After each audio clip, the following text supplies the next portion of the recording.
বর্তমান সিচুয়েশনকে যদি আমি একটা গানের ভাষায় প্রকাশ করতে চাই, আর সেটা অবশ্যই আমার মেন্টাল সিচুয়েশনের কথা আমি বলছি, সেই গানটা হবে বিশাল মিশ্রার গাওয়া। আমার বিশাল মিশ্রাকে বেশি ভালো লাগে, তারপরে অরিজিৎ সিং, আতিফ আসলামকেও আমার খুব ভালো লাগে। মেল সিঙ্গারদের কথা বলছি। গানটা হলো না দর্দ হ্যায় ना गम तेरे, ना इश्क है ना तेरी वो चाहते, हाँ खुश हूँ मैं तेरे बिना, ना मुझ में बची कहीं तेरी आदतें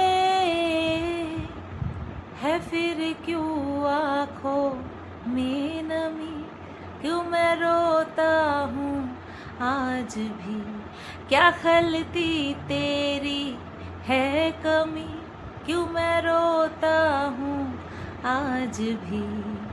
দারুণ লাগে আমার এই গানটা। এই গানটা এক সময় আমার কলার টিউনে ছিল, খুব ভালো লাগে গানটা। তো যাই হোক, হ্যালো বন্ধুরা, কেমন আছো সবাই? আশা করছি তোমরা সবাই ভালো আছো, আর আমিও ভালো আছি।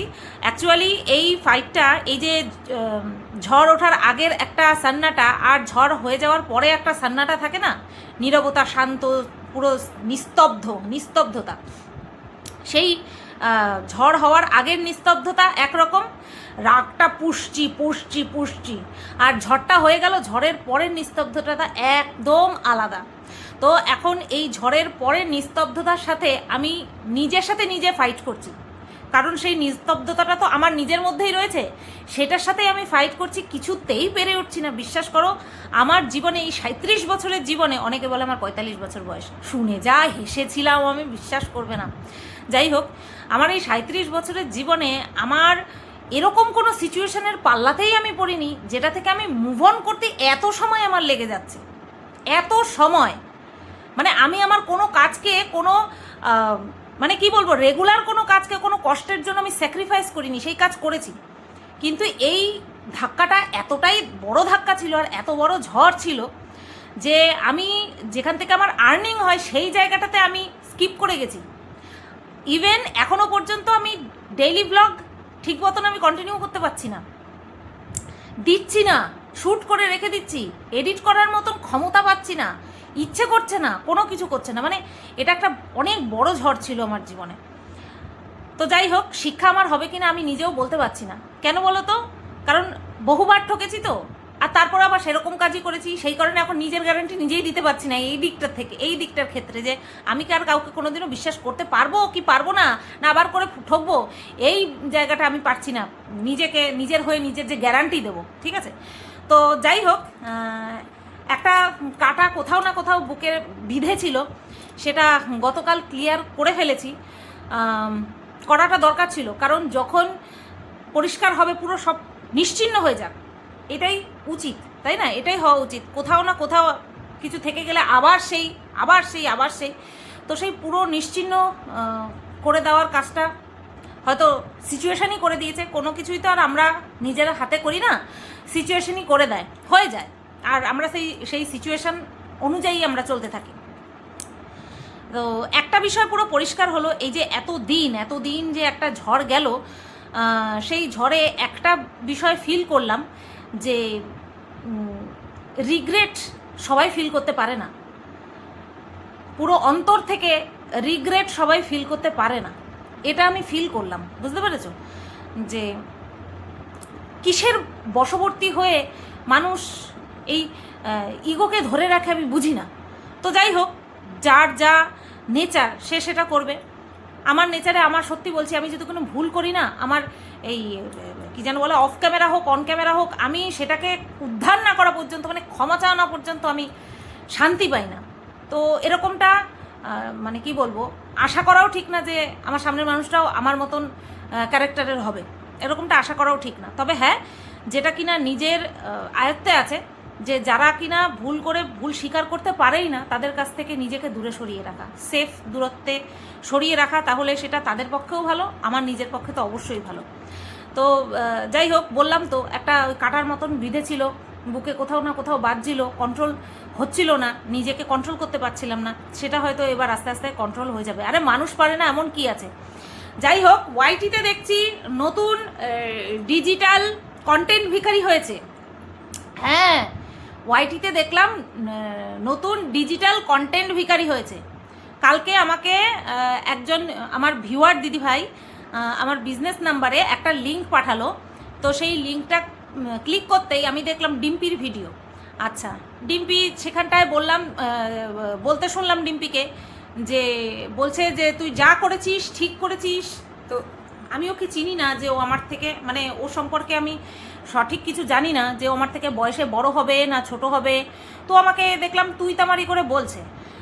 মেবি হতে পারে আমার সমবয়সী অথবা আমার থেকে বড়। আমি জানি না, যেহেতু আমি কোনো রকম কোনো সম্বোধন করলাম না, কারণ আমি তো ওর কোনো পাকা ধানে মই দিইনি বা বাড়া ভাতে ছাইও দিইনি যে ও ক্ষুব্ধতার বশবর্তী হয়ে আমাকে তুই বলে ডাকবে। তবে আমি এইটুকু জানি যে আরও এক ক্রিয়েটার আছে আমার থেকে এজি ক্রিয়েটার, আমার থেকে বয়স বেশি তার। সে আমাকে, মানে উনি আমাকে, সে বলাটা ঠিক হবে না, উনি আমাকে তুমি বলে ডাকে, কিন্তু ডিম্পিকে দেখলাম আমাকে তুই তোকারি করছে। যাই হোক, আমার আবার এই ডিম্পির সাথে যে আমাকে তুমি করে সম্বোধন করে তার সাথে বেশ ভালো সখ্যতা। এইবার জানি না, ওই যে সেই ক্রিয়েটার হচ্ছে শিক্ষা সম্ভ্রমের কথা খুব বলে। তো আমার মনে হয় তাহলে ডিম্পি হয়তো আমার সমবয়সী অথবা আমার থেকে একটু বড় হলেও হতে পারে, তার জন্যই তুই তোকারি করছে। আমি চিনি না, সেই কারণে আমি কোনো সম্বোধনে যাচ্ছি না। তো বলছে যে তুই ঠিক, তুই পারবি এদের মুখোশ খুলতে, তুই যেটা করছিস সেটা ঠিক করছিস, কারণ তোর মতন নিচে লেভেলে নেমে আমি ভিডিও করতে পারবো না বা আমরা ভিডিও করতে পারবো না। যে কোনো একটা ওয়েতে হাঁটার চেষ্টা করা উচিত। হয় আমি যদি কারোর প্রশংসা করব, খোলা মনে প্রশংসা করব, সেই প্রশংসার মধ্যে কোনো রকম কোনো ওটাকে কি বলে, দুই রকম ডবল মিনিং কথাবার্তা থাকবে না। এক, যদি মনে হয় আমি ঠিক করছি বা ঠিক করেছি, তাহলে সেটাকে প্রশংসামূলকই করতে হবে, বলতে হবে। যে পারছে না, ঠিক আছে, সেটা তার শিক্ষা সম্ভ্রম অনুযায়ী পারছে না, অথচ সে আমাকে নিচু করে বলছে যে তুই নিচে নেমে রয়েছিস, তার জন্য নিচে নামাতে পারছিস। এটা কোনো প্রশংসার কথা নয়। আমি কারোর কাছ থেকে প্রশংসা আশা করি না।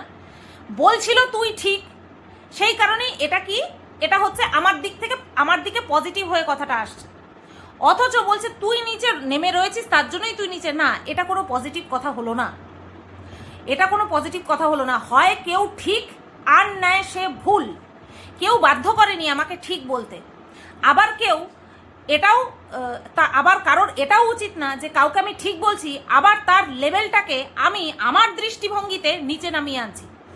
আমার লেভেল যদিও নিচে নামানোর কথা বলে, তাহলে আমি ঠিক হতে পারি না, তাই না ডিম্পি? আমি যদি নিচের লেভেলের হই, তোমার চোখে, আমি তুমি করেই বলছি, আমি যদি তোমার চোখে নিচের লেভেলের কেউ হই, তাহলে আমি ঠিক হতে পারি না, ঠিক আছে? আমি ঠিক হতে পারি না। আর আমি যদি ঠিক হই, তাহলে আমি নিচের লেভেলের মানুষ হতে পারি না। দুই রকম কথা না বলে একরকম কথা বলাটা উচিত। একটা মানুষের উচিত যে কোনো একরকম কথা বলা, যে হ্যাঁ ও অনেক খারাপ কাজ করে ঠিকই, কিন্তু ও এই কাজটা ঠিক করেছে, এটা হলো একরকম কথা। তুই এটা ঠিক করেছিস, যেহেতু তুই নিচে নেমে কাজ করিস সব সময়, তার জন্য তুই এটা ঠিক করেছিস। তাহলে তোমার কথা অনুযায়ী আমি যদি ঠিক করে থাকি, তাহলে তুমিও সেই নিচের লেভেলে গিয়েই ভাবছো, তাই তো? করতে পারছো না সেই ব্যাপারটা আলাদা, কিন্তু তোমার দেখার লেভেলটা কিন্তু অলরেডি নিচে নেমে গেছে, নতুবা তুমি আমাকে ঠিক বলতে পারতে না। Am I right or am I right? তো যাই হোক, এই কথাটা বললে পরে অনেকে ভাবে যে সুতপা তুমি কথাটা ভুল বলছো। না না, এই কথাটা আমি শুনেছিলাম আরশের মুখে। আমি কিন্তু একবারও ভাবিনি যে আরশ ভুল বলছে। আমি কিন্তু বুঝতে পেরেছিলাম যে ও কি হিসাবে বলছে, am I right or am I right, মানে দুই দিক থেকেই আমিই ঠিক। লাইনটার মধ্যে কোনো ভুল নেই, আমি ঠিক নাকি আমিই ঠিক, হয় ঠিক আর নয় ভুল, এরকম থাকে। Am I right or am I right, বুঝতে পেরেছো? আশা করি তোমরা বুঝে গেছো। তো এটাই বলার ছিল। সামনে একরকম আর পেছনে যদি মানুষকে নিয়ে কোনো রকম কোনো কথা বলে, সে গালাগালি দেওয়া হোক বা সে কোনো, মানে কি বলবো, তাকে উদ্দেশ্য করে তাকে নিয়ে খিল্লি উড়ানো হোক, সবটাই কষ্টের। তাই আমার এখনো পর্যন্ত সব কিছু ভাবলে পরে কতখানি কষ্ট হয় সেটা যার যার সাথে হয়েছে সে সেই বুঝতে পারবে। একটা দোষারোপ আমার উপরে খুব ইজিলি করা হয় যে আমি ভেতরের কথা রিভিল করি। ইতিহাস সাক্ষী আছে, আজ পর্যন্ত যে কটা জিনিস আমি সামনে এনেছি তার আগে আমাকে হয় হার্ট করা হয়েছে, আমাকে অ্যাটাক করা হয়েছে, আমাকে সর্বসমক্ষে নেগেটিভ বা মিথ্যেবাদী প্রমাণ করার চেষ্টা করা হয়েছে, আমার বিরুদ্ধে আমার চরিত্রের দিকে আঙুল তোলা হয়েছে। তার পরিবর্তেই বা তার পরিপ্রেক্ষিতেই কিন্তু আমি সেই কাজগুলো করেছি। বাট হ্যাঁ, এখন আগে নিজেকে কন্ট্রোল করতে পারতাম না, আমি জাহির করে দিতাম, আমি শুনিয়ে দিতাম, দেখিয়ে দিতাম। কিন্তু এখন নিজেকে কন্ট্রোল করতে করতে এমন জায়গায় এনেছি, আমার নিজের সাথে হওয়া জিনিস তো ছেড়েই দাও, অন্যের সাথে যদি কোনো জিনিস ঘটে থাকে সেটাও পর্যন্ত আমি সোশ্যাল করি না।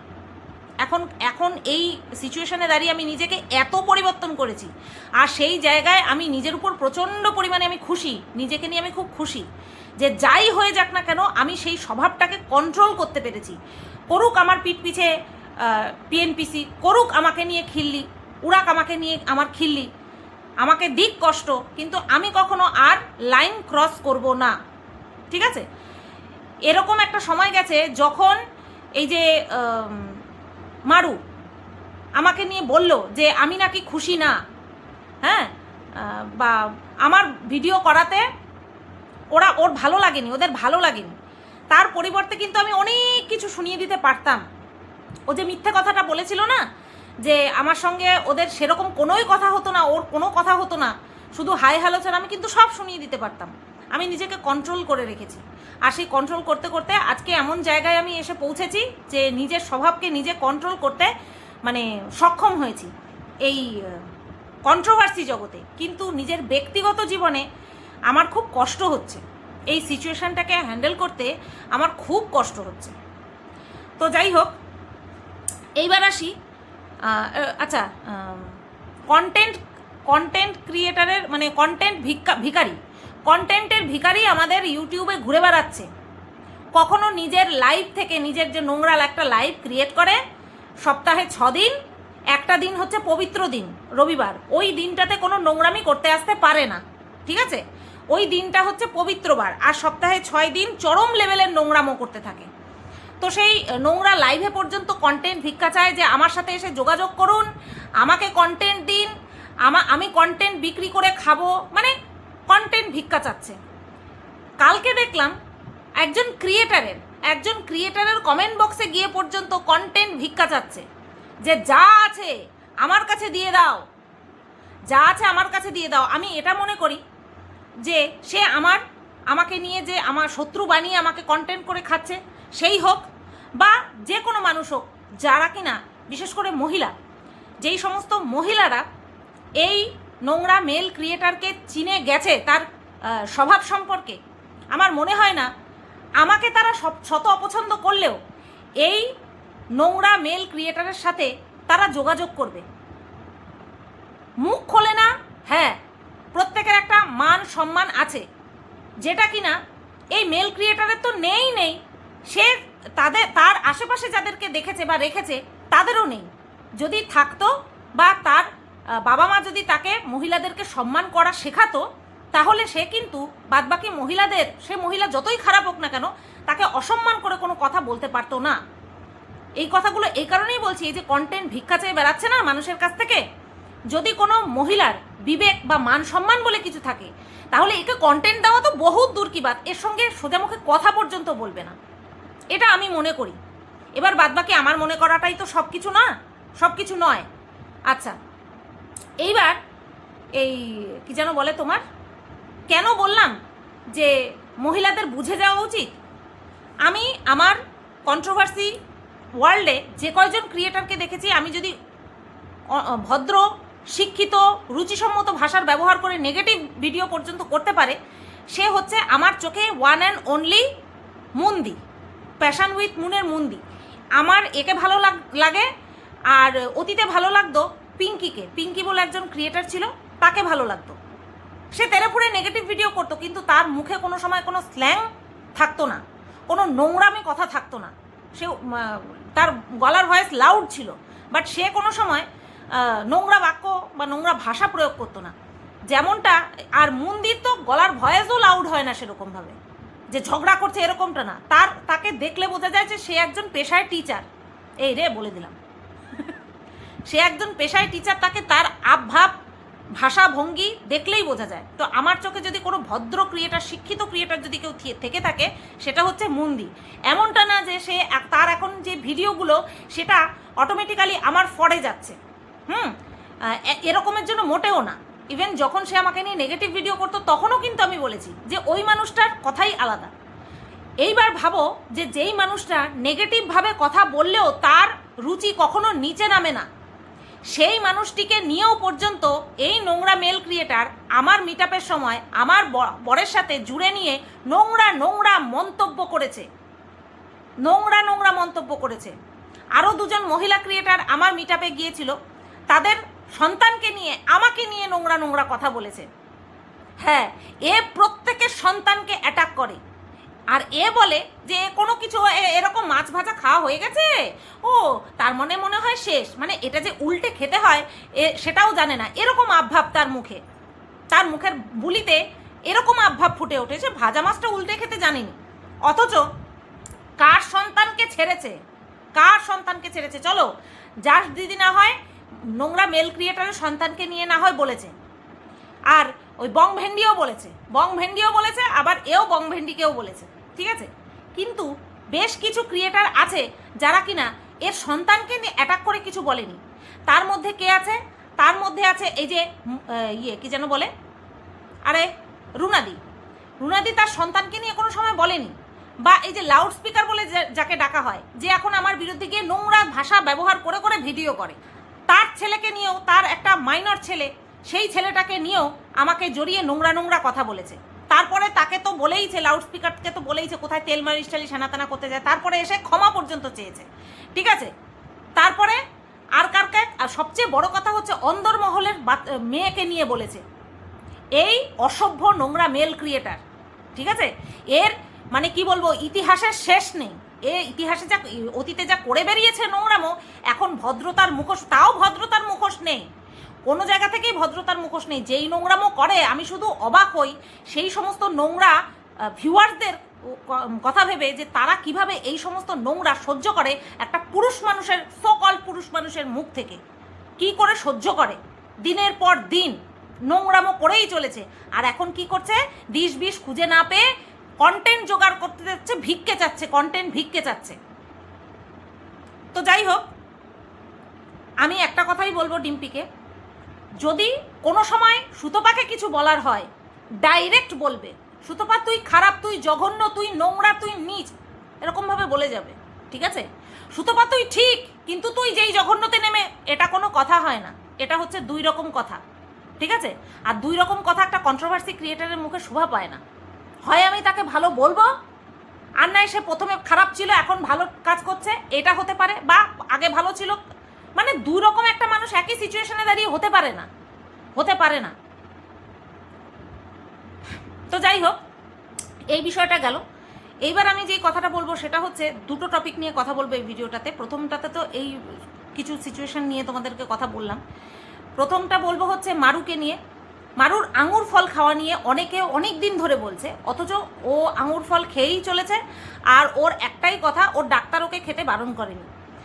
সায়েন্স এখন এত উন্নত হয়েছে যে অনেক কিছু আগে যেগুলো বারণ ছিল, এখন সেগুলো ডাক্তার গবেষণার মাধ্যমে, মানে বিজ্ঞানীরা গবেষণা করে, সেগুলোই ডাক্তারের মাধ্যমে বেরোয় যে এগুলো খেলে এখন আর অসুবিধা হয় না।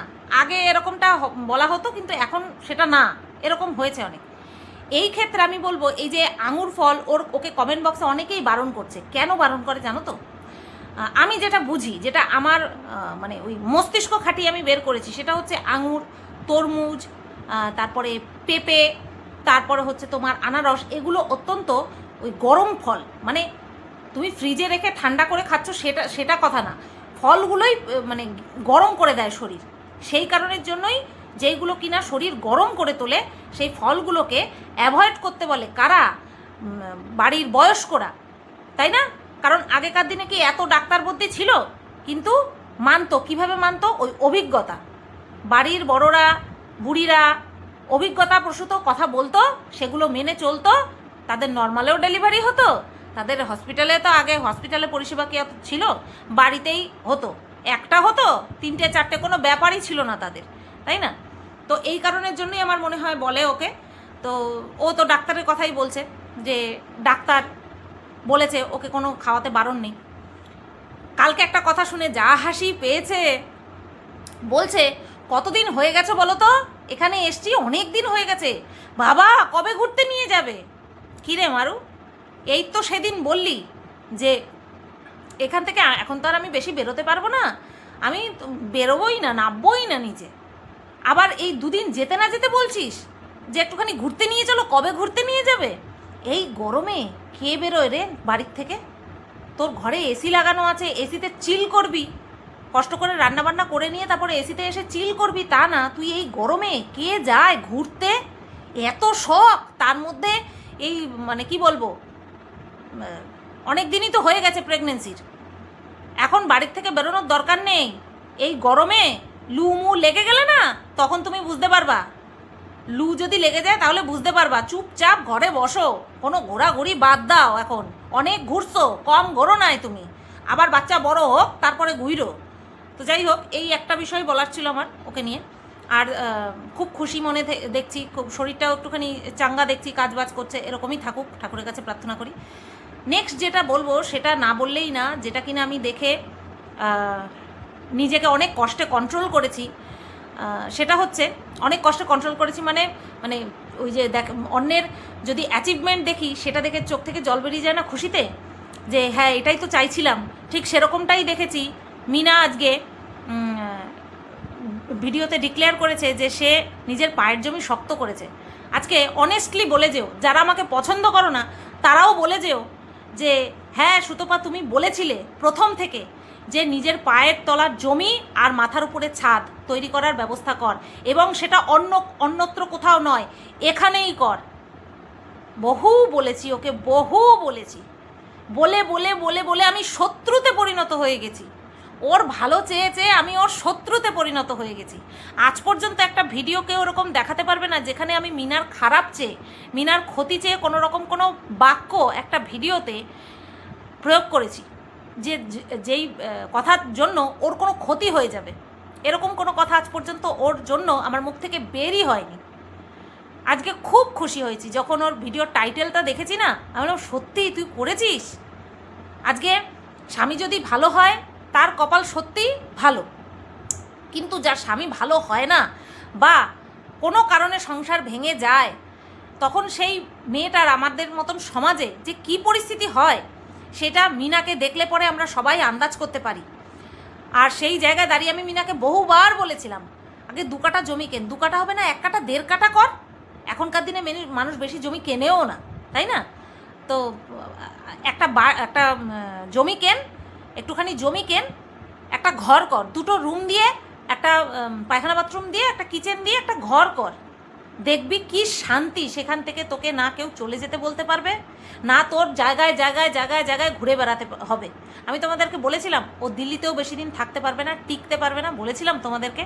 দেখো আমার বলা মুখের প্রত্যেকটা কথা সত্যি হচ্ছে, প্রত্যেকটা কথা। আমি বলেছিলাম দিল্লিতে কিছুতেই টিকতে পারবে না, দিল্লিতে থাকাটা একদম সবচেয়ে বাজে ডিসিশন, একদম ওর জন্য সবচেয়ে নেগেটিভ ডিসিশন দিল্লির মতন জায়গায় থাকা, যেখানে কিনা ও পুরোপুরি একা, পুরোপুরি একা। এই যে কাজটা করেছে, এইবার ও মাকে নিয়ে নিজে একটা বাড়ি তৈরি করে মাকে নিয়ে থাকুক, কোনো ব্যাপার না, কিন্তু জমিটা নিজের নামে। বাড়িটা জমি নিজের নামে হলে বাড়িটাও অটোমেটিক্যালি নিজেরই হবে, সেটা তো আর বড় বিষয় হলো না, ওই জমিটা নিজের নামে। এই যে কি খুশির, কি বড় অ্যাচিভমেন্ট মিনা ওর লাইফে করলো, সে ধারণার বাইরে। ভীষণ খুশি, ভীষণ খুশি, মন থেকে ভীষণ খুশি। ভগবানের কাছে প্রার্থনা, আমি আশীর্বাদ করার কেউ নই, ভগবানের কাছে প্রার্থনা করি যেন ওর জীবনটা এরপর থেকে একের পর এক একের পর এক একের পর এক উন্নতিই হয়। উন্নতি তখনই হবে যখন কিনা এই পয়সার বিষয়টা ও সঠিক ওয়েতে ইউজ করতে পারবে, তাহলেই গিয়ে ওর উন্নতি সম্ভব, যেটা কিনা এই যে দেখো হচ্ছে। সঠিক মানুষ যদি ভগবান ওর জন্য তৈরি করে রাখে, আসবেই আসবে। ওর জীবনে যদি সুখ থাকে সেটা হবেই হবে, কিন্তু তার জন্য ওই কপালের ভরসায় তো সব কিছু ছেড়ে দিলে হবে না। কি করতে হবে তার জন্য? নিজেকে একদম ঠিক গুছিয়ে গাছিয়ে একদম ভিত শক্তপোক্ত করতে হবে, যেটা ও একটা ধাপ করে ফেলেছে। এবার নেক্সট টার্গেট হচ্ছে একটা বাড়ি। এবার ওর বাড়িটা করার জন্য ও যদি বাড়ি করতে চায়, কমসে কম এখন কেউ বাড়ি টিনের বাড়ি একদম না, মাটির বাড়ি তো হয়ই না, দরমার বেড়া এখন আর খুঁজেও পাওয়া যায় না। ওই তো দেখলাম মারুর কিচেনে উপরে দরমার বেড়া, বহুদিন পর দরমার বেড়া দেখলাম। আগেকার দিনে এরকম দরমার বেড়া দিয়েই ওপরে এই সিলিংটা করা হতো, ছাদ যদি না থাকতো, ছাদ ঢালাই ঘর না থাকলে এরকম দরমার বেড়া দিয়ে আমার বাপের বাড়িতেও ছিল। এখন তো খুঁজেই পাওয়া যায় না, বেড়ার ঘর তো খুঁজেই পাওয়া যায় না। তো যাই হোক, করতে হলে পাকা বাড়ি করতে হবে। প্রথমে কি জমি কিনেছে সেইটা নিয়ে, সেইটা দেখে টেখে জমির একেবারে ভালো মতন লিখিত পড়িত, যে কিনা ওদের সাপোর্টে আছে, ভালো চায়, এরকম কোনো জ্ঞানী গুণী ব্যক্তিকে, অভিজ্ঞ ব্যক্তিকে নিয়ে তারপরে ওই জমি রেজিস্ট্রি ফেজিস্ট্রি সমস্ত কিছু সেটা করতে হবে। করে নিয়ে তারপরে জমিটা কীরকম, রাস্তার কাছে না পাশে, তার মানে কি বলবো, জমিটা কীরকম, মানে হচ্ছে মাটি ফেলতে হবে কিনা, বুঝতে পারছো? মাটি ফেলতে হবে কিনা, কারণ হাসনাবাদ জায়গাটা হচ্ছে জলা জায়গা, পরিষ্কার কথা, ওখানে জলা না, ওটাকে কি বলেন, নদী নালা এসব প্রচণ্ড বেশি, একটু বন্যা ঠন্যা হলে পরেই ভেসে যায়, ঠিক আছে? তো সেই দিকটাকে মাথায় রেখে অনেক উঁচু করতে হবে, ভিতটাকে অনেকটা উঁচু করতে হবে। উঁচু করে নিয়ে তারপরে প্রথম টার্গেট হবে পাঁচিল দেওয়া, পাঁচিল দিতে হবে। বাড়ি ঘর আরও 3-4 বছর পর করুক, অসুবিধা নেই, জমিটা তো তৈরি হয়েছে, জমিটা তো কেনা হয়েছে, মাটি ফেলে বা মাটি পরে ফেলুক কোনো অসুবিধা নেই, পাঁচিল দিয়ে ঘিরতে হবে। পাঁচিল দিয়ে ঘিরে নিয়ে তারপরে সেখানে জমি ফেলতে হবে, তারপর গিয়ে বাড়ির ডিসিশন। বাড়ি কম করে 15 লাখ টাকা হাতে শুধু বাড়ির জন্য, 15 লাখ টাকা নিয়ে না নামলে এখনকার দিনে একটা ভালো পাকা পোক্ত বাড়ি করা সম্ভব নয়। কারণ এখনকার দিনে বাজার যা দর, মিস্ত্রি তো নিয়ে নেবে, মিস্ত্রিদের দিতেই গায়ে লাগে, ঠিক আছে? মানে আমি ভীষণ খুশি হয়েছি। মানে ও কিনেছে তো মনে হচ্ছে যেন শান্তি, মনে হচ্ছে যেন আমি কিনে ফেলেছি। ওই যে বললাম না, কারোর নড়বড়ে পরিস্থিতিতে যদি তুমি কারোর সঙ্গে থাকো, হ্যাঁ সে ভুলে গেছে, তাতে কি, আমি তো মনে রেখেছি। আজকে ওর খুশিতে আমি খুশি হয়েছি, তার মানে কি আমি ভালোবেসেছিলাম, তাই তো? নতুবা আমার কি? যাই হোক, এটাই বলবো, প্রথমে ওই ভিত উঁচু করতে হবে, পাঁচিল দিতে হবে, তারপর বাড়ি করতে হবে। এখন পাঁচিল ছাড়া বাড়ি করা যায় না, উচিতই না। আর ওই রকম জায়গায় যেখানে কিনা নদী নালা বেশি, সেখানে করা উচিত না। তো যাই হোক, নতুবা ওই জলের তোরে মাটি ভাসিয়ে নিয়ে বেরিয়ে যাবে। এই ভিডিওটা এই পর্যন্তই রাখলাম। সবাই তোমরা ভালো থেকো, সুস্থ থেকো। আর ডিম্পিকে একটা লাস্ট কথা বলবো, আমার কোনো কথায় যদি তোমার খারাপ লেগে থাকে, আমি যে বললাম তার জন্য সরি, বাট আমি এটাই এখনও বলবো যে যদি কাউকে ভালো বলার হয়, সে তার এইটুকু কাজের জন্য যদি তোমার ভালো বলে মনে হয়, তাকে সঠিক বলে মনে হয়, তাহলে তাকে সঠিকই বলো। তার গালে দুটো জুতোর বাড়ি মেরে তাকে সঠিক বলো না, তাহলে সেই সঠিক বলার কোনো দাম থাকে না। বুঝতে পেরেছো? তো চলো, সবাই ভালো থেকো, সুস্থ থেকো। ভিডিওটা এই পর্যন্তই রাখলাম, টাটা।